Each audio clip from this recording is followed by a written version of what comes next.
right, happy early Monday. We usually don't do these on Mondays, but I'm kind of digging it. Gets my week started, gets us out here and talking to people before everybody gets busy with their week. So I am with Kaitlyn Meck, and she is with Florida's First Choice Realty. She just made a move, but she is fantastic on YouTube. And so I wanted to get her in here and pick her brain on kind of why she does some things, how she does some things, and kind of what she does, and why she likes to do it. So I'll let Kaitlyn kind of introduce herself, and then we'll dive into some questions and stuff.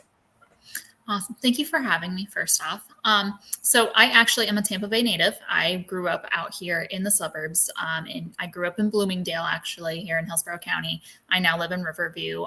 So really what I tried to do with my YouTube channel was really talk about like how I saw everything as a native. I had moved away for a couple of years and came back.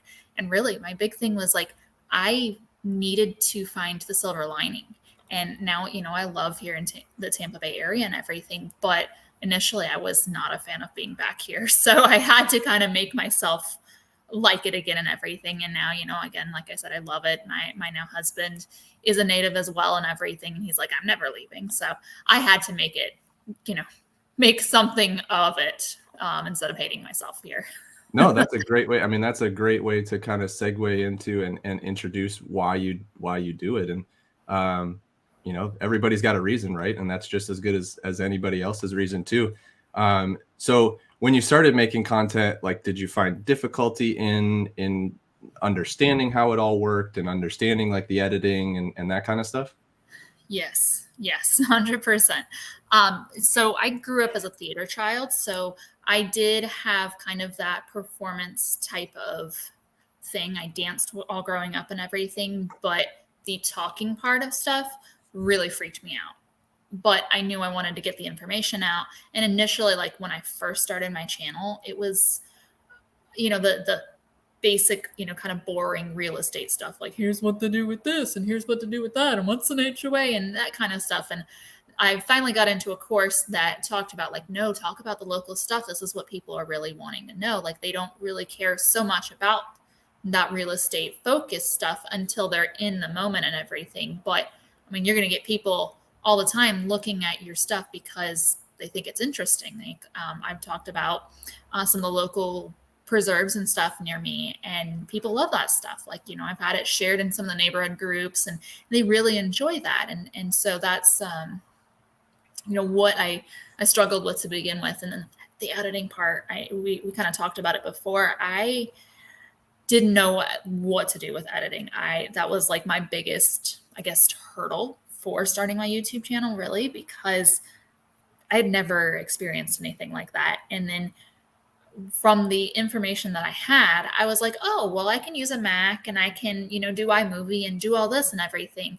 But the Mac that we had was a MacBook Pro from 2008. And I mean, I only started this in 2020. So it was already a decently old computer. And it was truthfully just a heck of a time trying to get the information from my iPhone to the Mac and then, learn how to edit and everything. And I was like, this is just too much of a learning curve.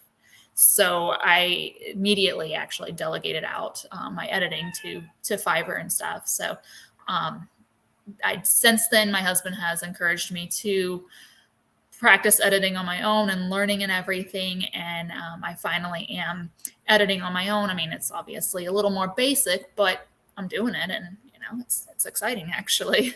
Yeah. And I think a lot of people, the YouTube of the past, or, we kind of went from viral YouTube right up front, like back in 08, 09, that range. And then we went and we shifted to like super produced content.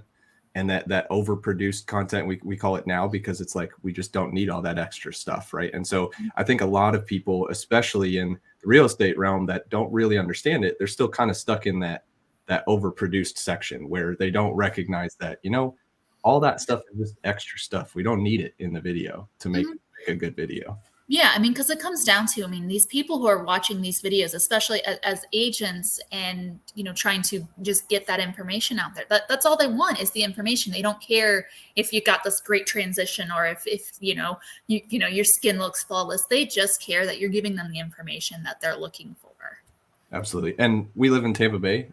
And most of the people watching this live in Florida. So when in doubt, just like shoot the beach, right? Like just Yes. The pretty sun and everything. Yes. there's too much beauty around here for us to hog the camera without just our faces. But Mhm.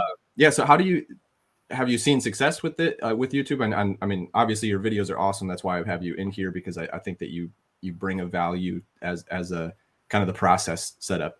Have you Mhm. seen kind of lead generation or anything come from that? Have you comments or people reaching out to you on YouTube? Yes. So I'm in a little bit of a, I guess, a period of transition where I haven't had as many like comments and stuff like that. But when like I said, I started in 2020. It was September 2020. I started, really posting consistently and really, doing the dang thing. And by March of 2021 was when I got my first couple that reached out to me. They were moving here to Tampa Bay from Indiana. He had a job at the Amazon and everything, and they were looking for a place, and I ended up helping them. It started out really, really slow, and still not quite to the level I want to be at, but I do have pretty consistent leads coming in, and like last year, I helped somebody with one of my highest prices that I've ever done on my own. And I mean, she'd found me through my YouTube channel. I had posted a video about PCSing to the Tampa Bay area, and she was like, "Oh, that's how I found you. Can you help me and everything?" And I was able to help her when another agent hadn't.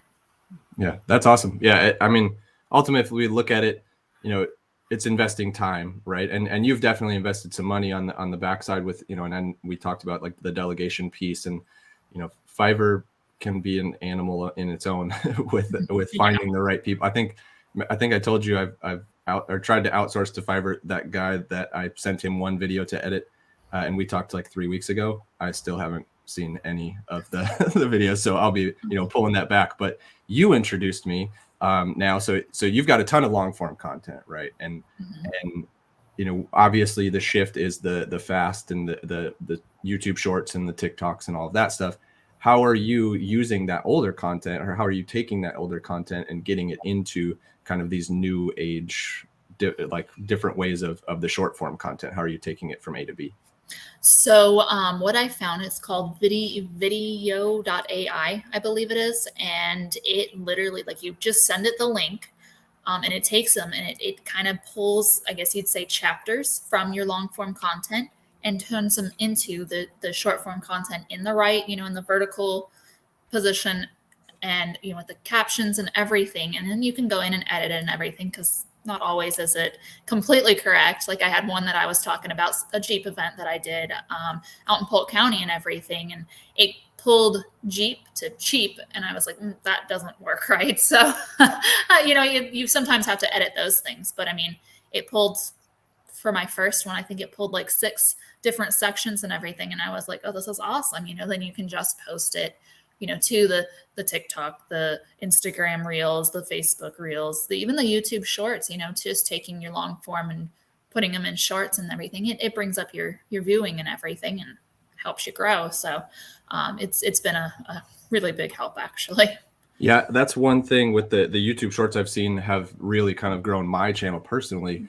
I've got it set up, and we talk about AI and automation, and I've got it set up where all I do is post to TikTok, and I've got it posting to 4 or 5 different places with repurpose.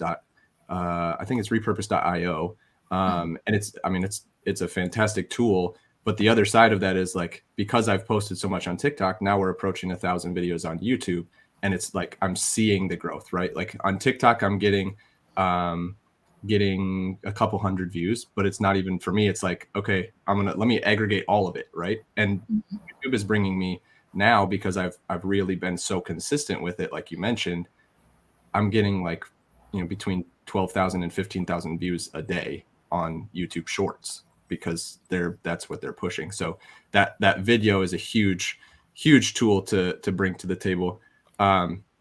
So one of the people watching asked, it looks like Cinder asked, how many subscribers do you have now? I have 359. I truthfully haven't grown quite as much as like some of the other Tampa Bay channels and everything. And some of that's probably because I focused a little more on the Riverview area here instead of actually Tampa. And kind of with that too, right now I've taken a little bit more of a pivot to just like dog and rescue related content and everything, and animal related content, because those are really the people that I connect with the most and everything. I have a dog myself. We have 2 kitties now and a snake. So we're big animal people and everything. And actually, I'm pet sitting right now at somebody else's house and everything. So the pet stuff just really matches with me. And most of the last couple of clients that I've had that have reached out previously just ended up being animal lovers kind of by happenstance and everything. But again, that's the people that I am really connecting with. And so I'm kind of doubling down on that and really focusing on all of that, because I mean, Tampa Bay and St. Petersburg have been voted as like some of the top pet friendly cities in the country and everything. It's like, why not capitalize on that and really talk about what makes the areas great and everything too. Absolutely. Yeah. And like we said with the beach and all of that stuff, and you're incorporating all of that, I think that's fantastic. And I think a lot of people, especially agents, again, without the knowledge of the video marketing aspect of it, they think they have to do all that real estate, or as you framed it, the boring real estate stuff up front, right? They think that they have to do all that stuff and they have to educate on real estate. And that's just not the case, because if you're starting to connect with people doing the same stuff or enjoying the same things as you, you're going to see way more impact and way more authority throughout the market because of that. So they're going to be like, all right, Kaitlyn is the one to find me where my dog can run around the backyard, right? Like they're going to find the perfect backyard. And I think that's great. Follow-up question to that. Do you think subscribers matter or just views? Truthfully, I don't think the subscribers matter per se. I mean, it's kind of twofold. Like if you want to monetize the YouTube, like obviously, yes, the subscribers matter, but the views matter too, because you have to have both sets there. But if you're just talking about just trying to reach the people and everything, I mean, it doesn't matter. I mean, some of them might subscribe to you and everything. I had one closing back in January. The girl had found me around Thanksgiving. We started searching and stuff. She closed in January, moved down here, and then is when she subscribed to my channel. She had found me on YouTube and done all that and everything, and then stalked me on Instagram and found, that I was into yoga and the dog, stuff and everything too. But she didn't subscribe until later. So it's really just kind of, them finding the information that they're looking for. So, I mean, I wouldn't even say it's the views that matter, because I mean, most of my videos don't have like tons and tons of views because they're not really focused on everybody. I mean, and that's kind of going back, kind of going back to that point where you mentioned, doing the boring real estate stuff. Like think about doing that boring real estate stuff. It's the same across the nation.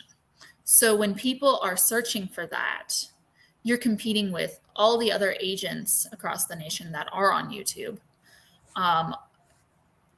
You're getting clients searching for that may not be near you and everything, which you could turn that into a referral. But what you really want is the people who are searching for in your area and everything. So that's more what matters, truthfully. Like the YouTube is different from the TikTok and the Facebook and the Instagram, because it's more of like a search engine than getting everything as big and inflated as possible. It's having people searching for these things and having the right information that they're looking for. Yeah. And I would 100% agree with what you were saying. And I was really hoping that was the way you went with the subscriber comment, because, a lot of people are like, oh, you only have 250 people following you. And it really just, like I said, I think I'm at probably right around the same area as you, the 350 mark.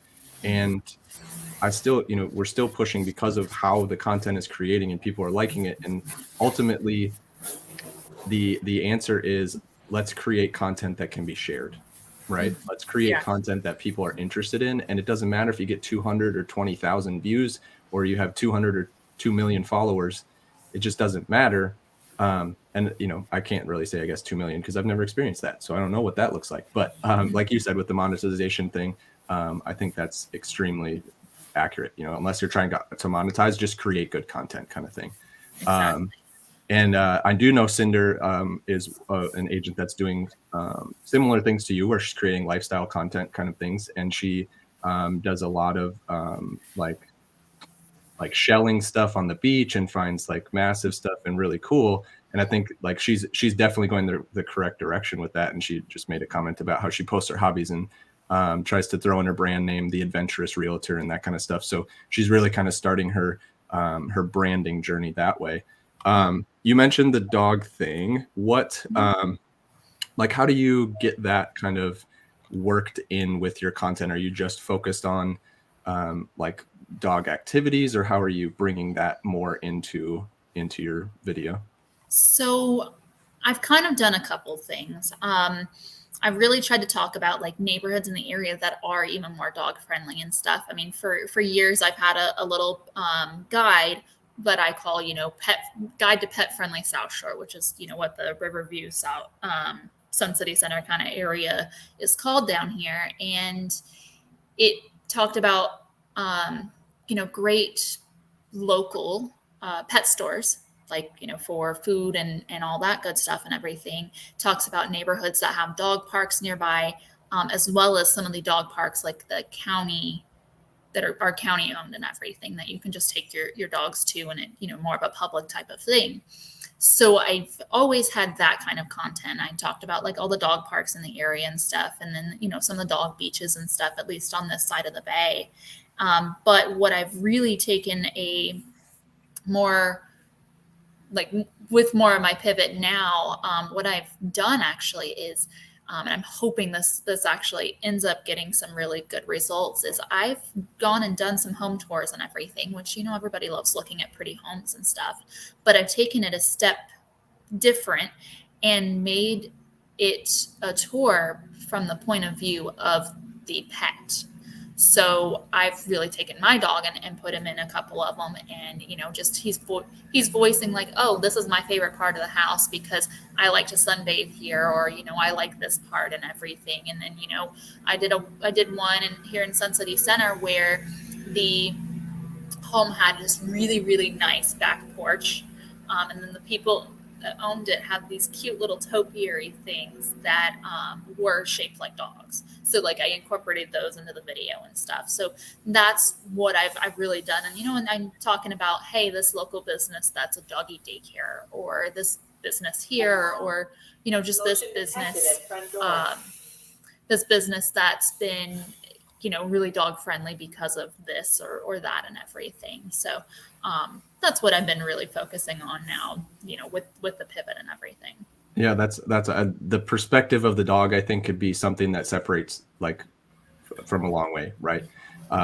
And one thing that I've actually learned about how you can shoot that, unless you're going to strap the camera onto your dog, right, and let him walk around, which is a cool thing to do, because you could shoot it down the nose and whatever. The other option is actually if you just take a tripod and you flip it upside down, and you can walk and carry it like at knee level. And so then it's like a view kind of like that. And it's just an interesting way to kind of incorporate that. And I did that in my dog bar video when I did the dog bar. So it's a cool little add on there for anybody trying to shoot some dog content.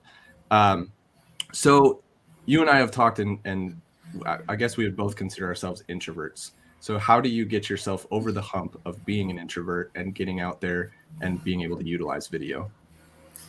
So, I mean, like I said, I was that theater child growing up. I danced. I was in recitals every year and everything. So it was an easier thing, I think, for me than most people. Sorry, the thing's coming off, but it was a lot easier for me, I think, to get over that like being on video thing than I think for most introverts. But one trick that I actually have been told, like, or been seen shared a lot, is pretending that the camera is your friend that you're talking to and just having a conversation, rather than it being like, oh, I'm presenting and I'm doing all this and all these people are going to watch it. Just think about, talking to a friend. I mean, I don't know if everybody's like me, but I literally will FaceTime with my mom probably at least once a day. And so I think about that, like just telling her about this or telling her about that. And so that's a good way to get over like, oh, you know, everybody's going to be seeing me and stuff. For a while, actually, I would edit, or I would have somebody edit and everything, and I didn't want to watch it back because I just didn't want to cringe at myself and everything. But I was like, I got to make sure I got everything right and stuff. So it's tough, but then you're not actually in front of people and doing that stuff and everything. And for me too, they are working for me now, no matter what. And I can go back and, you know, recharge like I need to as an introvert and everything, or I can go and focus on something else. Like I do some transaction coordination for other agents. So, you know, I can focus on doing this paperwork while this YouTube video is over here working for me. And these people who are searching for, you know, dog parks in the area and everything are finding it and finding me and knowing that I'm an agent. So it was a little easier, like I said, for me to get, you know, the hang of getting on video and everything. But just thinking about it not being this camera looking at me and it being more of a conversation makes it a whole lot easier. Yeah, and I think taking that one step farther, and again, it's just something that I've seen out there, and I've utilized some of the strategies myself. But taking that one step where you're saying, you know, you're having a conversation with your friend, take it one step farther and go, you're having a conversation with your ideal client, right? Mm-hmm. Because if ultimately, if you're making these YouTube videos to hopefully end up with clients at the end, and hopefully isn't a word that I like to use, but it didn't have a better one at the time. You know, if you're utilizing these to try to make contacts in the real estate part of it, that's who you want to talk to, right? Because that video will find them, or they will find that video. And so if you're able to create that person in your mind and talk directly to them, I think that's a very easy way to kind of just like get over that fear and like you're only talking to them for sure. Mm-hmm. So you've mentioned the always working for you. I think that is one of the best ways to look at it, right? Like every time you create a video that goes out there, you duplicate yourself, right? You duplicate your ability to find someone or someone find you. And I think that's great. So you mentioned we took some notes beforehand, but you've mentioned like working around what's posted or what's popular. How do you kind of navigate your way through that? Like I notice you're not chasing trends, and I love it because I hate like there's a lot of people out there that are. So how are you staying out of that mode and like really staying focused in your content? Truthfully, it's just because like I've never been one to want to follow the trends and everything. And like even so when I was growing up, I did, you know, some of like my own made my own clothes and stuff like that and everything. So there was one year for New Year's, I was like, oh, I really like off the shoulder stuff. I'm going to start doing off the shoulder stuff. And I started making myself some. And then suddenly it was popular. And I was like, no, absolutely not. Like, I've just never been like, I've never wanted to do like the twinsy thing with people and stuff like that. So I just like, because I know things change so quickly and everything, I've just never been one to chase the trends and stuff. And so, I mean, truthfully, I'm not on Instagram. Like I obviously I post to Instagram, but I don't like scroll through Instagram very often. I'm very guilty of scrolling through Facebook, but I don't do the scrolling on these things to even see what the trends are. And like, I get on TikTok maybe once a week. And so like, I'll see, oh, well, that was popular because now I'm seeing like 10 videos of this sound and this and everything. And by that point, it's like, well, I've kind of missed the trend anyway. So it's like, whatever, I'll just do my own thing. I've never been one to really want to follow trends. So I don't. No, that's awesome that you know yourself enough to realize that, right? Like I'm sure there's a ton of people out there that are just like, you know, we've talked about the views, we've talked about the subscribers and how none of it really matters, right? They're just vanity metrics for YouTube's rankings and all of that stuff. And ultimately, like if you're creating the good content for the person that you're trying to create it for, they're going to find it. And that's the best way to do it. So I love that you have that attitude, because I'm very similar. Like I'll follow, like, you know, I'll do one of those CapCut trends on TikTok every once in a while if I think it's funny and I can apply it to something for real estate kind of thing. Because, you know, I do a ton of the just short, quick, funny videos, like trying to make memes and stuff like that. And, you know, there's so many different ways to do it. And that's really what I try to bring to this group. with the content, with bringing in people like you, is being able to show them like there's just a ton of different ways to be successful. Like you don't have to follow the roadmap that's laid out there. If you think that something's going to work for you, jump on it and do it. And even if it doesn't work now, that doesn't mean it's not going to work in 2 weeks. So give it a good shot and get yourself on video and really get out there and show the people who you are. And not to mention, the one thing too is YouTube with the long form it's much different from like Facebook and TikTok and Instagram and all of that, because those, and I think we've kind of put it in the notes and everything, but those are more based on like recent posts and what's going on right now. Whereas YouTube is like the shorts might, but the long form regular videos are not. Like they're just like really you're like your ideal, we talked about that, the ideal client is searching for something specific, and they're supposed to find you. So what you're doing with YouTube is using the keywords and using that search engine optimization. Like even to this day, one of my first videos that I made is one of my top viewed videos. And it was things to do in Riverview. I mean, easy enough, simple and everything, but people are searching for that. So I get tons of views on it because people are like, what the heck do I do in Riverview? And I just give them like a handful of things like, hey, here's what you're seeing to do, what you may not be thinking about and everything. And so people are doing the search for that. Like people are literally going into Google or going into YouTube and typing in things to do in Riverview.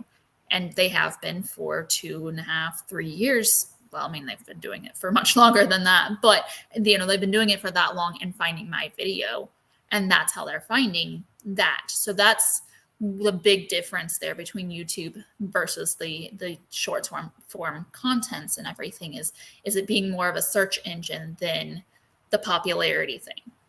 Yeah, I've got the same experience with I did a video of top 5 neighborhoods in St. Pete, and then did a top 5 neighborhoods in Clearwater, and then did a St. Pete versus Clearwater.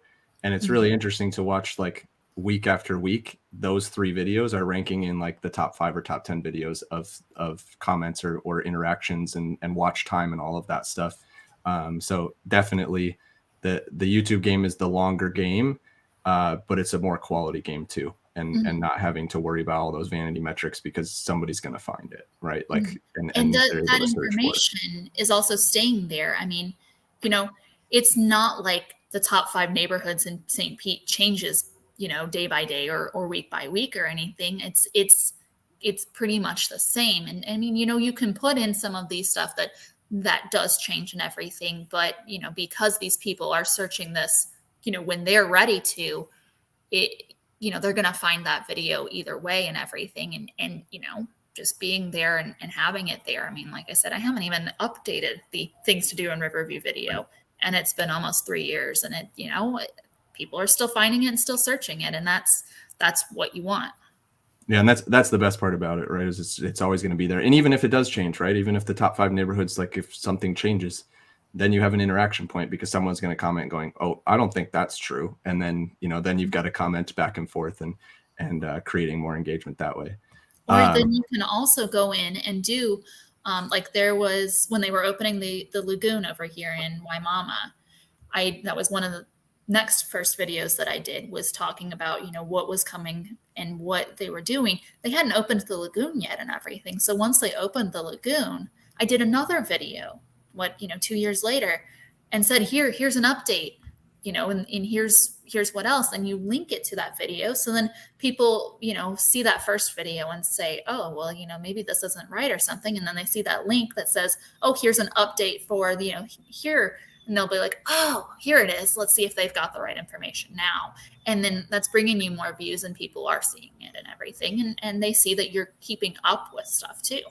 Absolutely. Yeah. And then you become, it's all about just becoming the expert in what you want to be the expert in. And I generally don't use the word expert because expert is often a connotation of we have nothing left to learn, right? But you can be a learning expert as well. So I really think that, Kaitlyn, I brought you on because I love what you're doing with your content. I love that you're kind of hands-on and a lot of it yourself and experienced a lot of what people haven't experienced yet, and you kind of got in on your own, and you've worked into a place of went through the editing piece, and then like, nope, I want to get rid of that, and now you're kind of coming back and doing it and realizing it doesn't have to be super crazy awesome edit to get the views and stuff like that. So I really appreciate what you brought to us today. And like Cinder interacted quite a bit, and she says, oh my gosh, looks like we have a few things in common.